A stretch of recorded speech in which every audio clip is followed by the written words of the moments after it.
Всем привет! Сегодня у нас в работе Octavia A7, рестайлинг, 2017 год, пробега порядка 90 тысяч километров. Здесь очень интересная, надеюсь, неисправность. Будем частично добираться до рулевой рейки и попытаться убрать стук. То есть здесь в салоне достаточно дискомфортно находиться при том моменте, когда пытаетесь повернуть руль. Сейчас переместимся в салон и вам это продемонстрирую.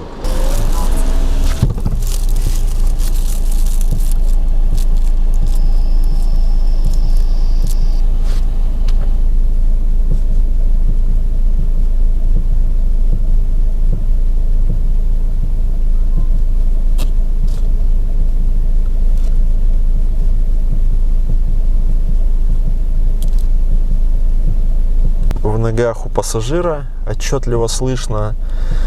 На колесах я уже проверял, люфты отсутствуют, звук пропадает при воздействии на рулевую тягу. То есть когда я ее зажимаю вниз с левой, с правой стороны, звук уходит. То есть по ощущениям либо высохла смазка в рулевой рейке, здесь на рейке две опорные втулки с левой стороны и с правой стороны. То есть больше звук идет с правой стороны, по ощущениям либо она перетянута, либо высохла смазка. То есть люфта нету, если бы опорная втулка была изношена, то появился бы люфт. Здесь помимо того, что вот этот неприятный звук, больше никаких нареканий на работу рулевой рейки нет. Сейчас будем ее демонтировать и попытаемся отрегулировать так, чтобы убрать вот этот звук. По демонтажу рулевой рейки нам потребуется снять АКБ, площадку АКБ, для того, чтобы отсоединить провода коммуникации с автомобилем. То есть здесь мы будем демонтировать рулевую рейку вместе с подрамником, и после этого отделять ее от подрамника и уже производить регулировки. То есть у нас будет сниматься подрамник с рулевой рейкой и потом разделяться. Обязательно рулевой вал, фиксируем рулевое колесо, чтобы не повредить ленту СРС. Отделяем рулевой вал в салоне от рулевой рейки входного вала и дальше снимаем колеса, шаровые опоры, стойки стабилизатора, рулевые наконечники и болты крепления подрамника.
Для снятия подрамника нам потребуется демонтировать колесо переднее левое, конкретно здесь. Откручиваем стойку стабилизатора, верхняя гайка.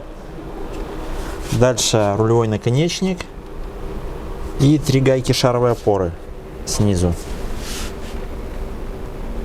То же самое проделываем и с правой стороны.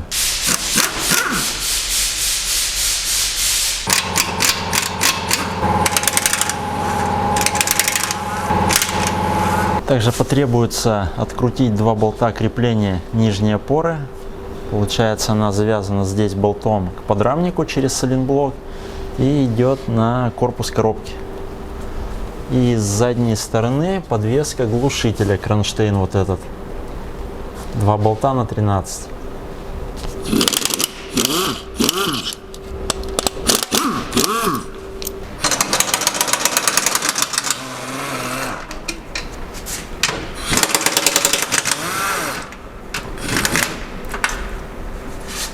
Теперь нам остается открутить 4 болта подрамника.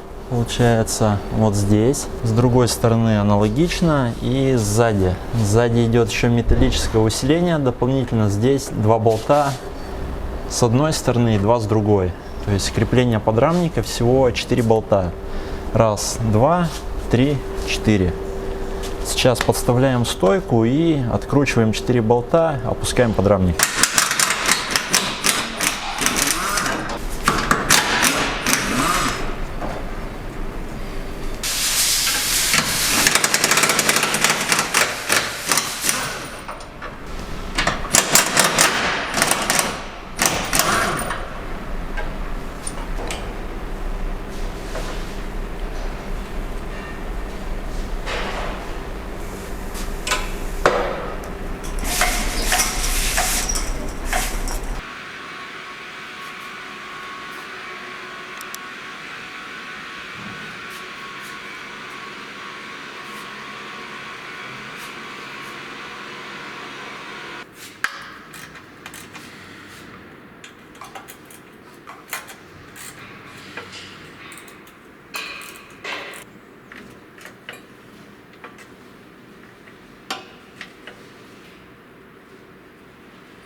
Да, тут она просто в упор давит, обычно через пружину жесткую. Правую заглушку мы демонтировали. Обязательно ставим меточки. И первая идет вот такая крышка. Здесь можно либо сверлом, либо бор-машинкой убрать вальцовки, чтобы они не повредили резьбовую часть в корпусе рейки. Потому что там алюминий будет тяжело восстановить, если вы повредите. За ней идет сразу уплотнительное кольцо, вот так вот, и, собственно, сама втулка. Сама втулка также имеет 2 уплотнения, никакой пружины здесь нет, то есть напрямую задняя крышка упирается вот в этот носик, вот так вот, то есть по наружнему диаметру упора нету, только идет по центру, вот след. И вот пятка, то есть задавливает ее туда. На старых рейках здесь стояла пружинка, которая могла поддерживать усилие прижатия. То есть когда у вас изнашивается вот эта накладка, пружина создавала дополнительный подпор. То есть износ идет, и она поддерживает усилие. Здесь такого нет. Внутри все хорошо, коррозии нет.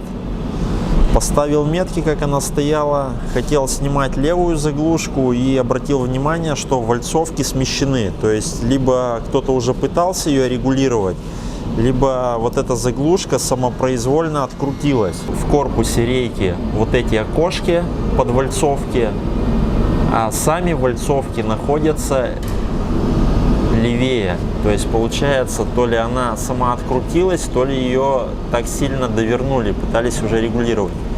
То есть вот эти окошки должны вот здесь находиться. То есть места вальцовок должны находиться в окошках. Видите, что они смещены на раз, два, 3 метки получается. На 3 метки против часовой стрелки. То есть это не дотяжка. Видите, вот здесь окошко, вот вальцовка.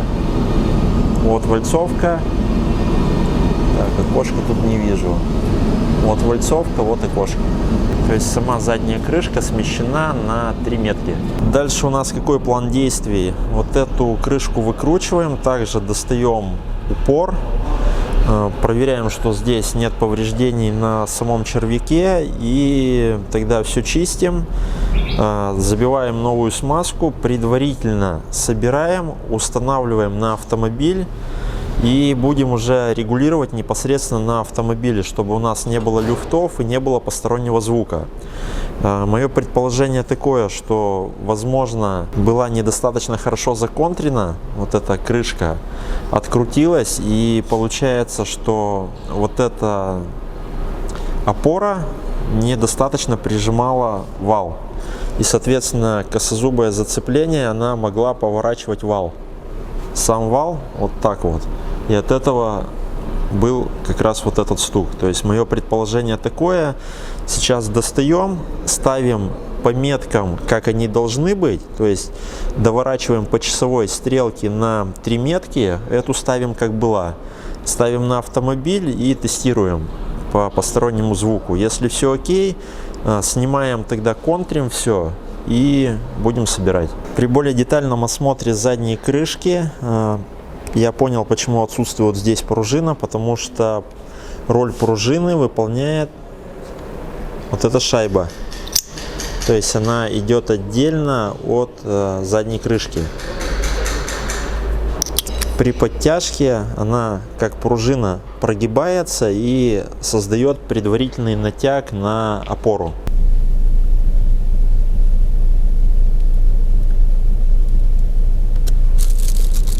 Так, или есть.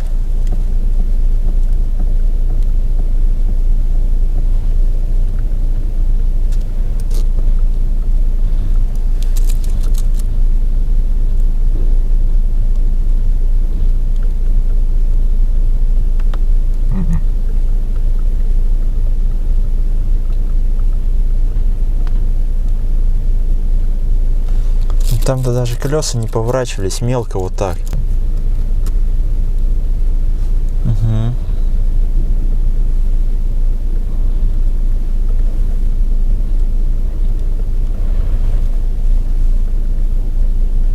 Сейчас нету. Мы сейчас установили рейку обратно, предварительно сделали по меткам, как было затянуто на заводе. Соответственно, поставили для проверки, и сейчас у нас шум отсутствует.